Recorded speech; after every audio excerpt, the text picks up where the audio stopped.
Hello, everybody. Welcome to this webinar. I am, of course, your host, Richard Butler. And today's topic is the organized mind. And I think this is really important because a lot of the times, we have to be organized internally in order to have an organized life externally. So I want to run you through what is the importance of an organized mind. And I'm going to go through this slideshow, and as always, we have the normal introduction, which I've just done. Any feedback and questions this week? I didn't get any questions. And we're going to talk about the problems with the organized mind. And we're going to talk about, that we have too many decisions, that we need to organize our life, the problems with work, having clear goals, etc. So let's get straight into it. So, there's so much going on in our lives that we like to talk about this concept of I'll do it in my free time. But the fact of the matter is we don't have any free time. Why? Because if we had free time, we could actually do other things. But our time is always occupied. If it's not occupied with doing a webinar, it's watching the replay or it's watching the TV, etc. So we don't actually have free time and we don't have time to do everything. So we need to organize ourselves. Now, why do we feel we don't have enough time? Because we've so many things are happening. We have so many decisions to make. Do I do this? Do I do that? Do I go to the gym? Do I not go to the gym? We have so many decisions that we just don't have enough time to answer or to make all those decisions. So the first thing I would say is, have you ever decided to do a time audit? And what I mean by that is, how long do you spend on different activities? So how long do you spend sleeping? How long do you spend commuting? How long do you spend in the shower? How long do you spend having your breakfast? How long do you spend on webinars, reading books, etc.? So you can audit out your time and see what are the time wasters. Now, if we're spending too much time on one thing, we're using energy, we're devoting energy to it. And the problem is that the less energy we have, the less we are good at making decisions. Because if you're really tired, you can't think straight and make a decision. So you need to think about that. What are your energy levels like? Because if you have low energy levels, you're going to make incorrect decisions, are not the best decisions. But what you should try and do is reduce the amount of decisions that you have to make. You may ask, well, how do I do that? Well, you see, the way you can reduce decision making is you can reduce the trivial decisions. And here we talk about Steve Jobs and Mark Zuckerberg. You may remember Steve Jobs, that he always appeared to dress the same. And Mark Zuckerberg does more or less the same thing. So Steve Jobs, if I think of Steve Jobs, I think probably a black polo neck, slacks, a pair of maybe sneakers or other comfortable shoes. And he always seemed to be wearing that. But why? Because one of his philosophies was to keep things simple. The less decisions he had to make, or the less trivial decisions he had to make, he was able to make better major decisions. So a trivial decision in his eyes and in the eyes of many is the clothes that you wear. So his solution to that was always have the same things in your wardrobe. And then you have less decision time wasted on trying to find something to wear in the morning or during the day, or whatever it may be. And Mark Zuckerberg is the same. Now, what if you were to do that? If you were to plan out what you were going to wear, even if it was the night before, if you just bought 5 of the same shirts and 5 of the same trousers, every day you could wear the same thing, but every day you would have clean clothes on. Another thing that you could do is plan your meals. So maybe on a Sunday, for me, it's a Sunday night at, it's just coming up to near 10 o'clock. I could do that as well. I could plan out the meals that I'm going to have for the rest of the week. And then I don't have to think about that every day. You could plan your shopping. Now, what you could do is you could actually create a shopping list online in your favorite supermarket and get them to deliver. So that reduces the amount of time that you spend in the shop. It also has the advantage of you not sort of just buying on eyesight because you see there's a special offer and you're sort of, well, that's what the supermarkets want you to do. They want you just to go in for some toilet paper and come out with $20 worth of groceries or $40 worth of groceries. So if you were to plan your shopping and get the supermarket to deliver to you, well, then that could mean then that you would actually have one less decision and one less impulse temptation purchases to actually come along. You could also plan your night. So every night you could say, well, Monday night is cinema night. Tuesday night is go for a walk night. Wednesday night is whatever it may be. Now, it may sound a little bit anal, but, this will help you to think, to think less and to decide less and to have more time, because you don't have to be thinking, what am I going to do tonight? What am I going to do tomorrow for lunch? What am I going to do tomorrow for dinner? So think about that to plan your nights like that. Now, organizing your house is important, because if your house is in order, as the expression goes, everything else will be in order. Because if you live in chaos at home, the problem is that you won't be able to find things. You won't be able to have your space to do whatever you need to do. And if you're living in chaos, your mind is going to be in chaos as well. So you should consider having a tidy house or workspace in order to have a tidy mind. Now that means decluttering. So that means throwing things out that you don't need. If you haven't used it in 6 months, put a time frame, throw it out. If you haven't worn the clothes in a year, throw them out. And just do that. Now, one of the problems that we also have, I think, in this modern times is that we tend to use all of our rooms for the same things. Now, what do I mean by that? Well, your living room should be your chill out room, but then you have a TV in the bedroom, or you have your laptop in the bedroom, or your iPad. So no longer do you have a designated room for chill out, a designated room for sleep, a designated room for eating. If people eat in bed, well then everything goes all over the place, because your mind wants to seek out this room for this room for that. So if you can designate rooms and just keep those rooms as what they are designated for: living room for chilling out, watching TV, bedroom for sleeping and other things, bathroom for your bathroom needs, etc. But don't intermingle all of these different things. By keeping your home clean, it's something to be proud of. Now, when we visit friends, we do notice if they are untidy or if the rooms aren't clean, etc. And it gives a different impression, because sometimes people dress really well, but then their house is a kip, to use the proper word. So you need to keep your house clean in order to be proud of your home. When you're proud of your home, you're going to be proud of yourself as well. So this does play a really important part in the whole process of being clean and tidy, both inside and outside. Now, organizing your social life. Well, prioritize the important people in your life. So, a lot of people will prioritize their work above everything else, and then they won't prioritize their family. To me, my family is important. Money is interesting, but I would sooner spend time with my family when I have time to spend with my family. You also need to, spend it with the important people, not with those friends who you just waste time and you shoot the breeze with. You might be getting any value from that.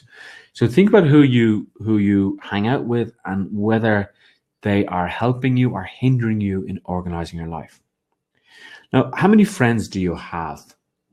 And how many friends do you really have? Because there's something called the Dunbar number, and they say that, maybe out of all your friends, there's only a certain percentage that are real friends that you see on a regular basis or that you can reach out to. Maybe you have too many friends, and this is the thing, Facebook friends, I think sometimes it's overwhelming, and the BS that goes on in Facebook, it's easier just to cut out some of these people. So if friends aren't contributing to your life and helping you in your life, then it's time to say, hit the high road to those friends.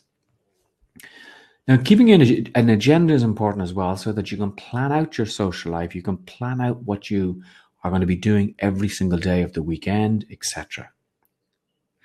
And by keeping an agenda, you're keeping on track what you are doing, and this helps with your time audit as well. One of the things about an organized mind is being able to categorize things into time slots, because, you know, it's good if you can say from 9 o'clock until 10 o'clock, I'm going to do X. From 10 until 12, I'm going to do Y. And you have those slots allocated for different things. But recognize your limits, because sometimes people take on too much work and they can't actually fulfill all of that work. So what you need to do is you need to be able to, first of all, say no and say, I have enough work to do now. I can't take on any more work.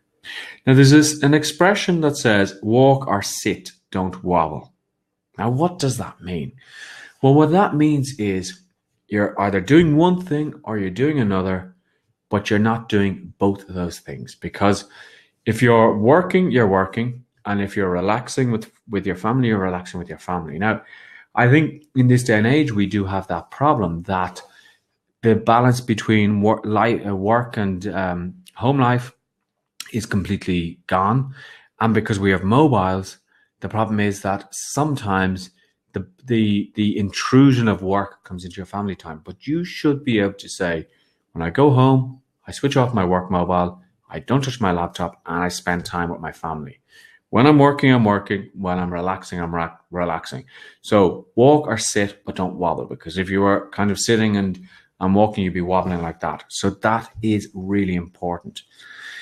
Now, the jury is out on whether multitasking actually works, because the problem with multitasking is we can take on too many tasks and not be able to finish them. And the thought of jack of all trades, master of none comes to mind.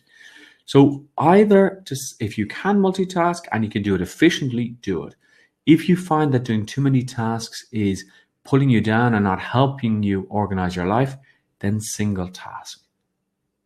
That is really important. Now, and when you start a task, finish the task. And this is what I mean by closed loops, because if you start a task and then you don't finish it, well, then your organizational system goes out of sync, because you suddenly started with 2 tasks and now you have 8 tasks and none of them are complete. Now, this has a psychological effect on you as well, because you say, I can never complete anything.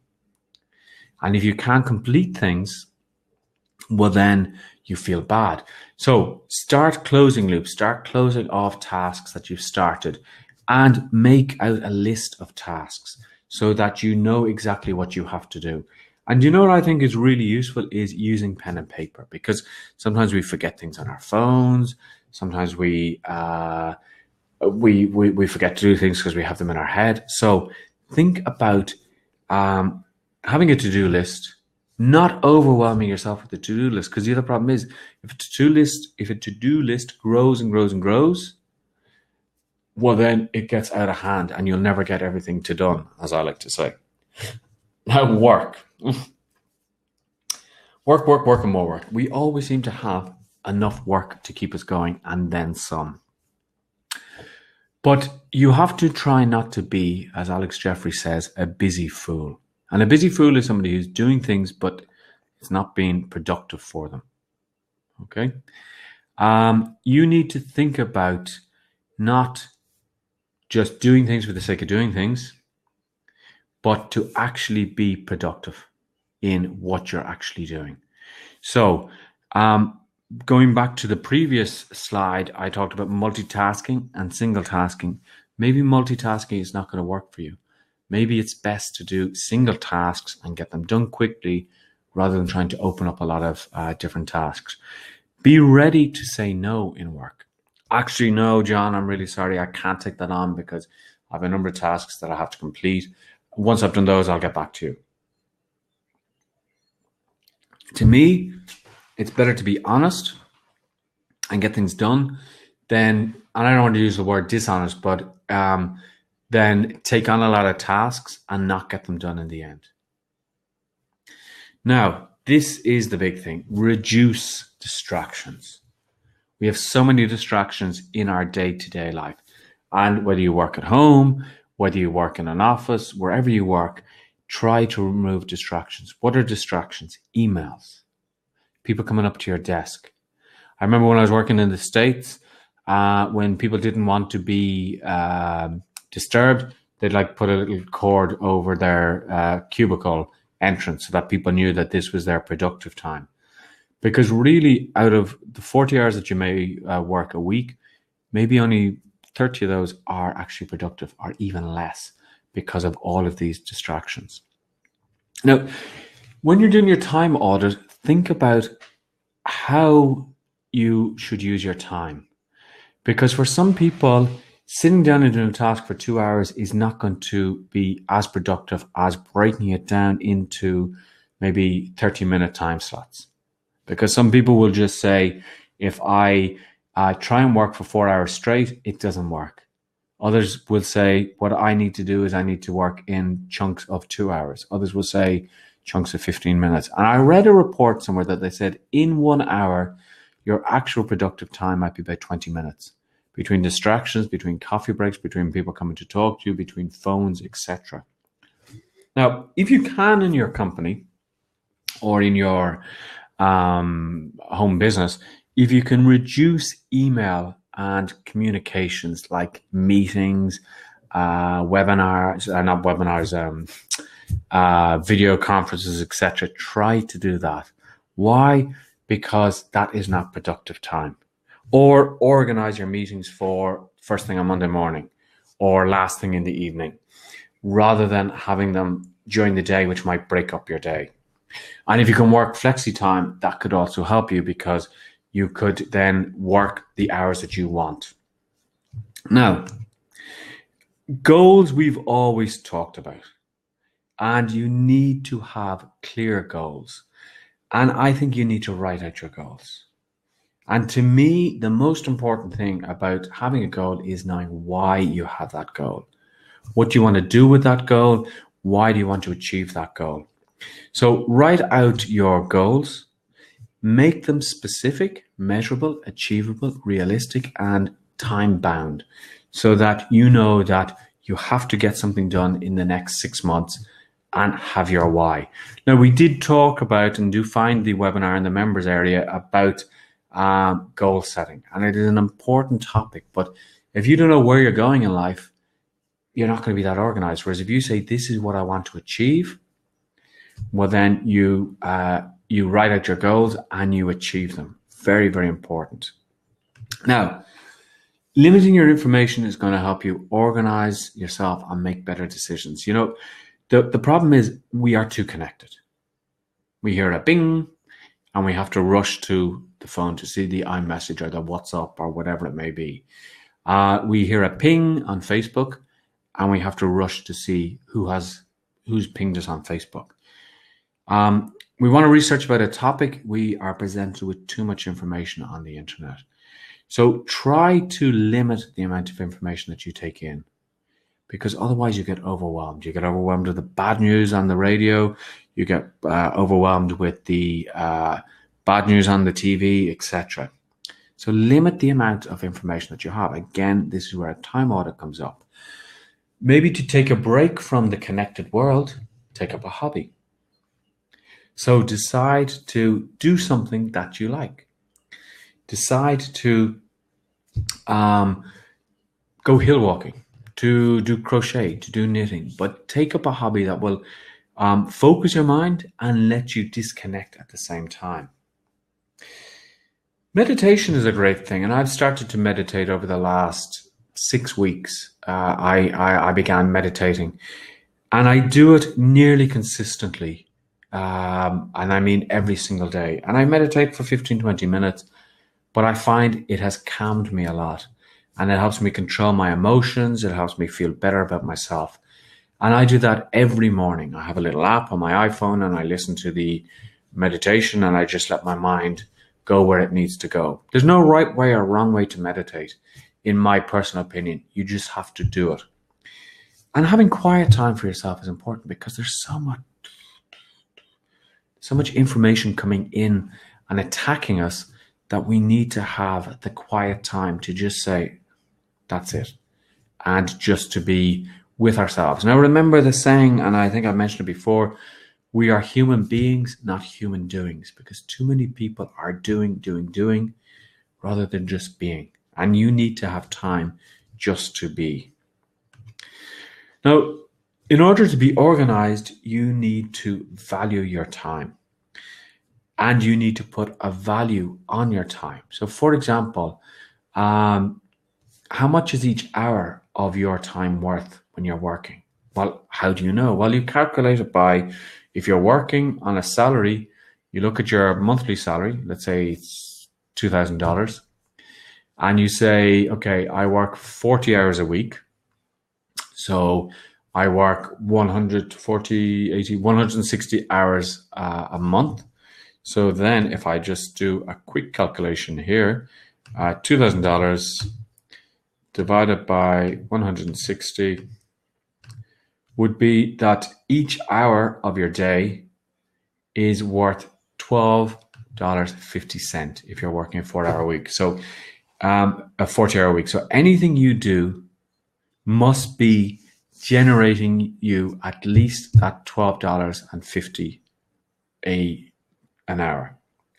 Now, once you know the value of your time, you'll be able to decide whether you want to take on more projects or not. And I often use that for when I go out. I say, well, if my hourly rate is $40 an hour and I have a nice dinner with my wife and it costs us $40 each, that's $80. I said, well, if we spend 2 hours, 2.5 hours out, 3 hours out, well, then we have actually done well. Whereas if I'm overspending my money and I'm spending $160 on a dinner and I only make $20 an hour and I eat the dinner in an hour, well, then there's a problem there. So any activities that you do, try and put a dollar value on it.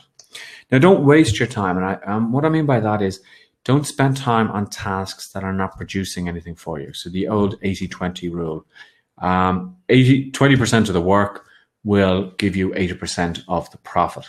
So always think about that. If you can, outsource or delegate work. If you're working in a company and you're a manager, outsource and delegate work. Very, very important. And equally important is learn to say no. So many people just don't know how to say no, that they just keep saying yes, yes, yes, yes, yes, yes. And then what happens? They don't have time to do everything and they let everybody down. They think that they're doing a good job by saying yes to everything, but then they let everybody down. Now, part of being organized is also knowing when you can't be organized. And that means asking for help.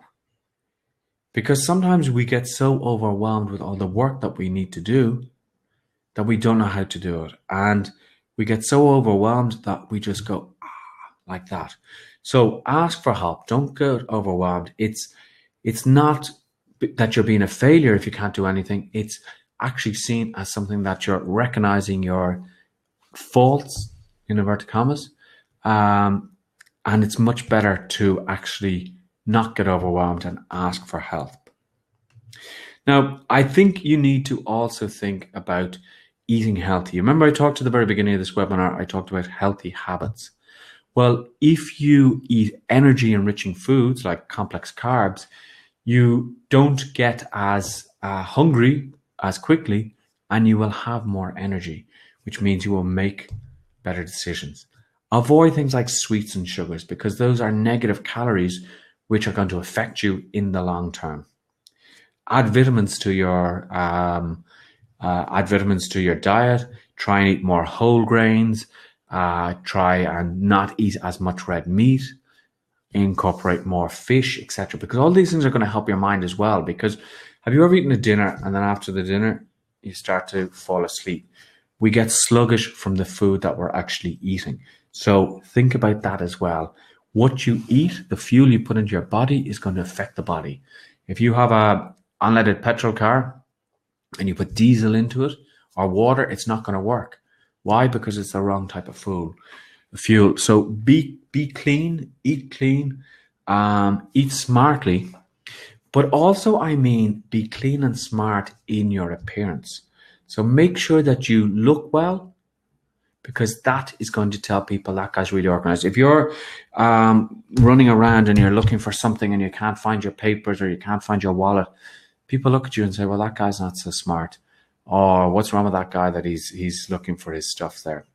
So think about that as well, to be clean and smart, and that's going to help clear your mind as well. So what are the next steps? Well, what you need to do is you need to review your day and rearrange it as necessary. If you're more productive in the morning, do things that take more of your focus. Use time-saving techniques like Pomodoro technique, where you set an alarm for 20 minutes and every 20 minutes you change task or you take a 5-minute break. Keeps you more alert. Complete open loop. So things that are on your to-do list, look at the easy ones that you can actually finish and finish them quickly. Make sure that you declutter, because if your house is cluttered, if your desk, your workspace is cluttered, that's going to have an effect on you as well. That people are going to see you as an untidy person, but you're also going to be finding it very, very difficult. You're also going to find it very, very difficult to find things, and then that's going to waste your time. Define your goals. Make sure that you have proper goals set and know why you want to achieve those goals, and stick to them and review them on a daily basis. Prioritize your time. Make sure that you're prioritizing the most important tasks which are going to be more beneficial for you. Now, complete the big tasks first. For example, first thing in the morning. Stop multitasking if it's not serving you any purpose. Make sure you plan ahead. So I'm going to do that after this webinar, make a plan of everything I need to do for this week, and I'm going to stick to it. And I think pen and paper is the best way to do that, because when you have pen and paper, writing it down is really beneficial as well. And try and reduce distractions, because we're so distracted with phone calls, with Google Homes giving us messages, with WhatsApps, etc., that we don't really focus. So I think we've learned a lot in this webinar, and we've learned that in order to be organized, we need to rearrange our day. Now, how can organization help us? Well, once we're organized, we can do more things. We can complete more things. And by completing more things, we're going to get more positive feedback about what we're actually doing. Now, if you're watching this on the replay and you're in the Facebook group, make sure that you leave any comments, any questions that you may have about this. And I'll talk to you on the next webinar.